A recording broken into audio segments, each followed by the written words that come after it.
Hey, this is Mama Jane. And this is Mama Vicky. Welcome to the Cycles and Sanctity podcast. I'm a Billings ovulation method instructor and a certified Catholic mindset coach.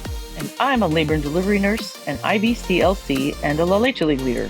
We're here to share with you the beauty and the pain of your cycles. Have you considered honoring your cycle throughout the journey of your womanhood? Have you ever considered your cycle as a tool towards your holiness? Well, sisters, it is. We're excited to walk this journey with you. So go grab your favorite journal and pen and your hot beverage, and let's do this. Merry Christmas, Divas. We are so excited. Yesterday was Christmas, and today is Boxer's Day in England, or St. Stephen's Day. But today we want to talk about the Christmas season, because even though yesterday was Christmas and the rest of the world is getting ready for Valentine's, we are still in the Christmas season. Yes, Merry Christmas. I just remember after Christmas, I used to love to call you because all until Epiphany, you would answer the phone, you'd say, Merry Christmas. And I'd be like, oh, it's still Christmas. So me and her, the only two, which we weren't. But I just love that because December 26th is not a day to be sad and over and done. It's the time to start celebrating. Yes, exactly. It's time to start celebrating. That's exactly right. That is the message that we want to tell you. You can turn off the podcast right now, although we don't want you to, but write in your notes. It is the time to start celebrating. Today is the day the Lord has made. Let us rejoice and be glad, right? Yes. And so Christmas season liturgically by the church calendar, again, one of our desires with this podcast is Cycles and Sanctity, is to help you put on those Catholic glasses so that you look at the world through Holy Mother Church's viewpoint. It's kind of like when you get older and you're like, oh, my mom used to always say such and such. And how do you look at life through your mother's eyes? That's really what it is. And this is a beautiful holy season. And it goes until, well, here's the other Catholic conflict, if you will. Yeah. Officially, liturgically, it ends on the baptism of our Lord. That's how the modern day, if you look at a liturgical calendar. But in the old days, it was actually the Feast of the Presentation, which is February 2nd, Candlemas. And so many people will keep their Christmas tree up until February 2nd, which was kind of nice to know. Like, I don't have to put my Christmas tree away by New Year's, Well, we always kept it up till at least January 6th. Mm-hmm. And I do think I instilled some traditions with my children. But knowing now what I know, I mean, they always keep their trees up. They keep their celebration going. But it can just be so beautiful. Like, you can celebrate Christmas with the rest of the world and get all excited, but it's not over. It's just starting. So starting small traditions in your family can just go a long way, because it's hard to go against the world. It's hard when Christmas is literally shut down. I mean, by the New Year's Day, and also all they talk about is partying on New Year's Day.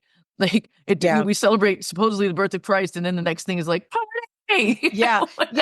And again, putting on those liturgical glasses, New Year's Day is actually a holy day of obligation. Mm-hmm. It's Mary, Mother of God. Years ago, when I was back in Virginia, our associate pastor would always have a holy hour for New Year's Eve. And it was so beautiful to bring in the new year before the Blessed Sacrament.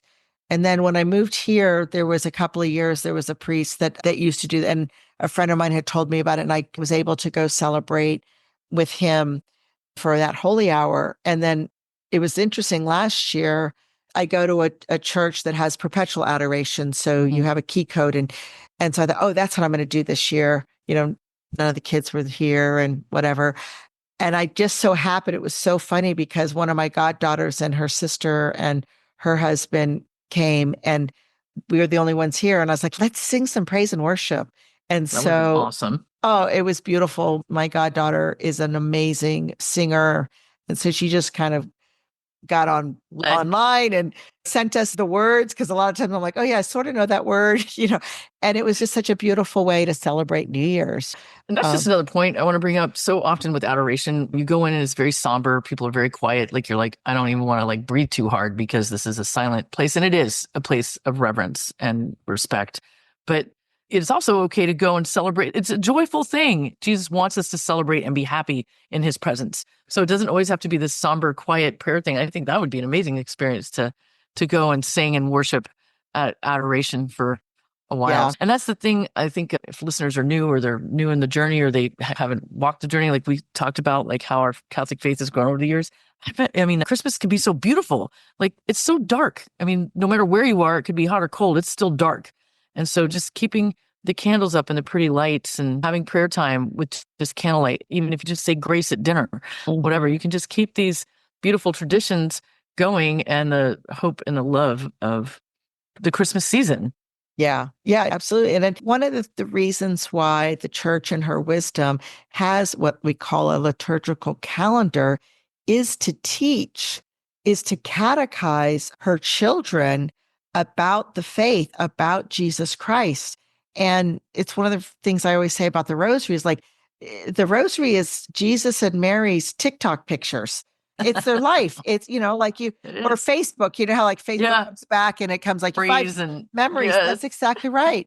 And the more we understand the life of Christ, because we're called to be disciples of Jesus. And what does a disciple do? They follow the master. They learn who the master is. I mean, if you think about any football player, right? Like, I bet you talk to any high school player in Kansas, and they talk about who do you study in on the Kansas Chief, and it probably depends on what they play, what position they play, who their favorite player is on the Kansas City Chiefs. But they probably watch them and they learn and they listen. And I mean, hopefully that's what you do, right? And that's what we're doing with Jesus with the liturgical calendar is like we're learning what his life was. How do we celebrate? How do we draw closer? And so just like a baby's being born, like there's so much celebration when a baby is born, right? Which it's really kind of interesting because that Feast of the Presentation, it's 6 weeks after Jesus is born. And Jewish tradition talks about going to the temple to offer a sacrifice for the firstborn boy, right? Which is what they did because Joseph and Mary were always obedient. We talked about that last week, right? About Father Michael saying, we're obedient to the faith. But then think about biologically and human wise, a woman 6 weeks postpartum, like she's starting to feel barely coming out of the fog. Yes. Like coming out of the fog of labor and delivery and getting to know your new baby and establishing breastfeeding and all the things and you're done bleeding by 6 weeks and you're kind of getting back on track of whatever normal is. A new normal. Always a new normal. Every baby brings a new normal to your life. Absolutely. Yeah. And postpartum is such a journey in itself. I mean, that's a season, that's a whole other podcast, but a season of a womanhood that is rarely truly talked about the whole experience. Like, you're going to be postpartum because you're going to have a baby and it pretty much stops there. Yeah. With the education. Expectations and so stuff. You're right. So it is interesting that it's 6 weeks out when we're ready to start integrating back into everyday family life, worldly life. Yeah. And coming out of our cocoon. Yes. And if you've never celebrated Candlemas, I know this year, because I'm a catechist, so I have to know the calendar and everything, but February 2nd happens to be on a Sunday this year. So I highly recommend going. And typically the tradition is to bring any candles that you want blessed for your home, and the priest will bless those candles. So I have friends that like buy a whole case of the candles. One of the parishes I go to, they usually do this like as a fundraiser. They'll sell the candles they've made, actually decorated them and things, and they'll sell them from Christmas up till then. And you bring them and you have them blessed. And there's a goodness to have blessed candles in your home. So this brings me to two thoughts. One, I think of Father Peter when we went to this healing mass. Mama Jane and I went to a healing mass with our dear friends, the Delacrosses. And this is one of the most charismatic priests. This is the most charismatic experience I personally have ever had. It was amazing. I can't even put it into words, but it was this big healing mass. And it was like, if you have salt, bring it up. And there's people with like salt shakers. And he's like, salt shakers? Like, why aren't you here with pounds of salt? Like, a bottle of water? Where are your buckets, your jugs? And a lot of us don't know. So, Divas, I just want to tell you, like, Bob and Jane and I were kind of joking, like, I just didn't grow up knowing a lot of the liturgy, the liturgical calendar, and being, I don't know if it's my sanguineness, my personality in general. I'm not a detail girl. I literally would be the worst witness for a situation of anything. I'd be like, I don't know, they're driving a car, or it might have been a bike. I don't know. And so we are just talking about the different colors in the liturgical year. And I was just laughing with Mama Jane. I said, when younger in church, I didn't know why they were in different. I didn't even think they were in different colors. I mean, I guess I would notice it, but I didn't think this might have some significance. I just thought Father got up and wanted to wear green that day. And so maybe you don't know about blessing the candles, or at a healing mass, salt and water and oil. And so don't let that make you shy away. Make that let you dive in. We want you to come in. Don't feel ashamed or, oh gosh, I should have known that, so I'll just be real quiet over here. Please, if you have questions, hit us up on the Facebook. Mama Jane is a wealth of knowledge, you guys. And again, we never want to present anything like you should have known this. It is like, oh, wow, now I know this. Like, yes. It would bring me excitement I'm like thinking about the candles I'm going to get for February 2nd. Yes, Instead of like, rats, I should have been knowing this all these years. As we know better, we do better. Exactly. Thank you so much for saying that. Because while I am a wealth of knowledge, it's just through the years that my own thirst for understanding and diving all into the church. And like I always tell people, the Catholic Church is like this little hidden cave that you could walk by every day. And then when you finally figure out that that's a cave and you start to go in it, you don't realize how deep it is, and that oh my goodness, there's the rubies. Oh my goodness, there's emeralds, there's gold, there's silver, there's diamonds, there's all these jewels. And that's why it's a lifetime of richness. Yeah. So I'm going to go back and be a little teacher for a moment. And you're right in that, in case there's a lot of people that don't recognize, because they don't pay attention, or they just really like you said, like, I don't know, he decided to wear pink today, So there are reasons for the liturgical colors. And if you want to get a pen and paper and write this down, or listen to this podcast again, take notes. So the primary colors are: green represents ordinary time. Think of green as growing. Then there's purple, which we had in Advent and we'll have in Lent, which is penitential, like repentance. Okay. Then there is white, which the priest should still wear white all through Easter, all through Christmas season, because it's a celebratory. So Christmas and Easter, any high feast days, Immaculate Conception, whatever, all the feast days, like if he's wearing white, that's a feast day.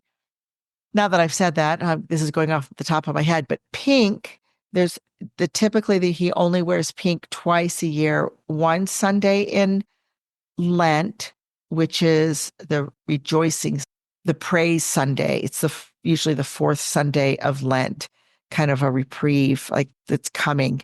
And then in Advent, it's the third Sunday of Advent, which is Gaudete, joyful Sunday. We're getting joyful.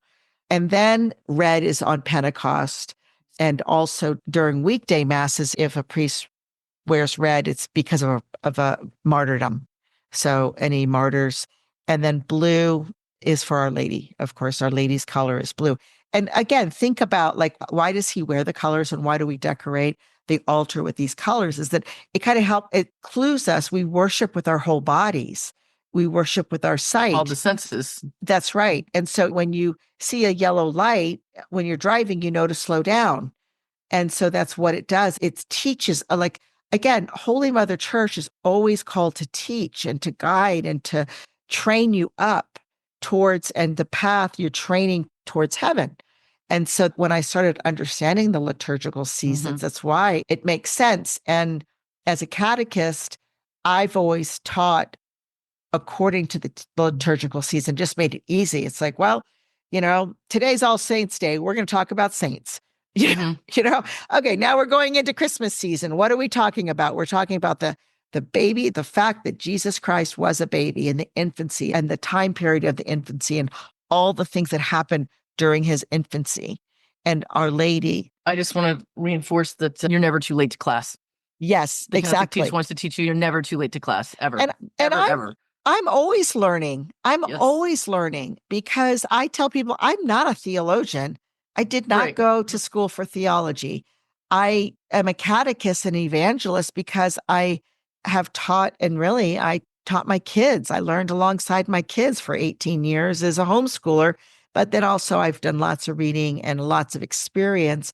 And I take the time so that like, I remember when I first learned about Candlemas, and going to a candle mass was so profound. Like, we kind of accidentally showed up just because we went to daily mass, and it's like, whoa, what are all these candles around here for?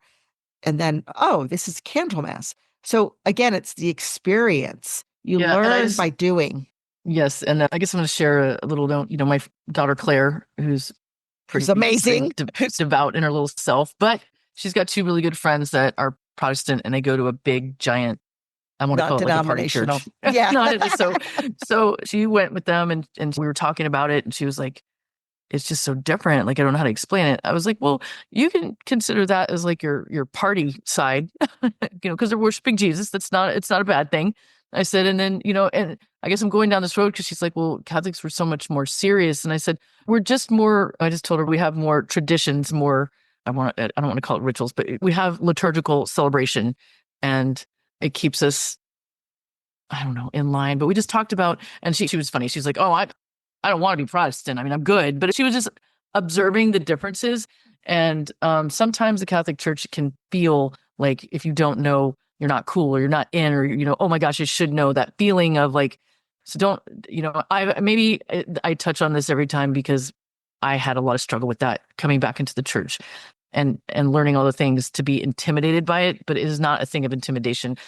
Even if your quiet, somber Catholic sitting next to you in the pew seems very somber, if you said, hey, what are these candles for? They're going to tell you. I promise they're going to tell you. Even if they say, tell you after Mass, Yeah. they're going to tell you.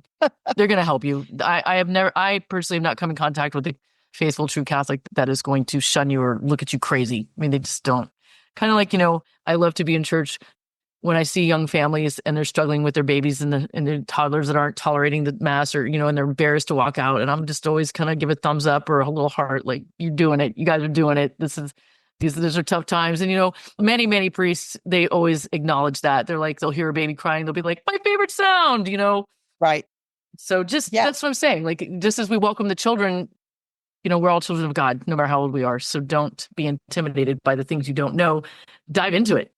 Yes, absolutely. And speaking of which, I want to exhort our listeners, please reach out to us and ask us questions that you have, either about the faith, about your cycle, about womanhood, because we are a wealth of knowledge. I mean, between the two of us, we have so much knowledge.